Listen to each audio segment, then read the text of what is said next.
Just weeks after President William Ruto's high-profile visit to Washington in May 2024, where Kenya was granted the status of a major non-NATO ally, a rare designation signaling deepening ties with the US, the tone of Kenya's foreign policy appears to be shifting. During a subsequent state visit to Beijing, President Ruto delivered a keynote address at China's prestigious Peking University. In his speech, he lauded China as far more than a trade partner and cast Kenya and China as co-architects of a new world order. A world where globalization is no longer an option, but an existential imperative. Any polarization is undesirable, unnecessary, and untenable.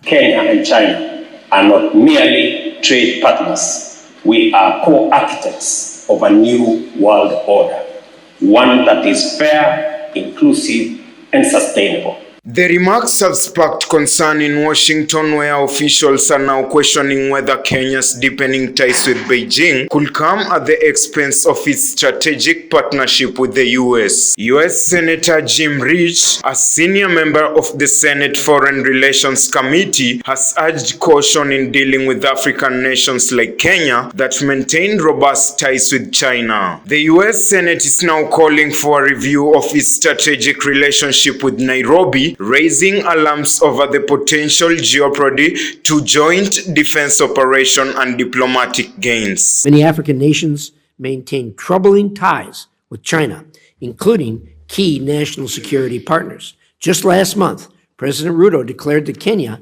a major non-NATO ally, and China are co-architects of a new world order.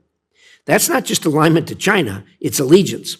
Stop building U.S. policy in Africa around individual leaders and instead focus on strengthening institutions, expanding private sector ties, and empowering the region's young and dynamic populations.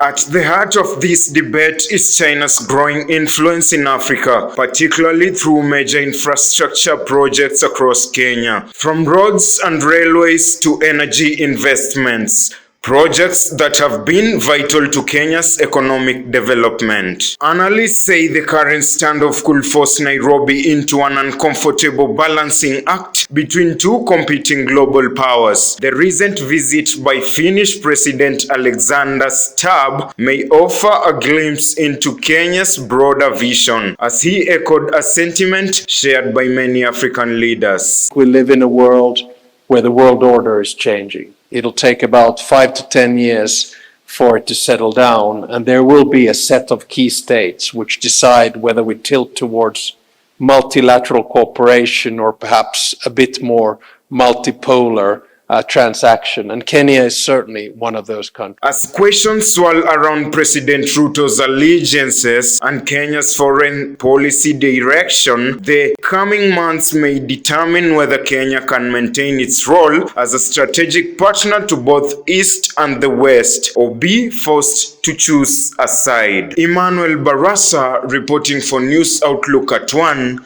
Tandao TV.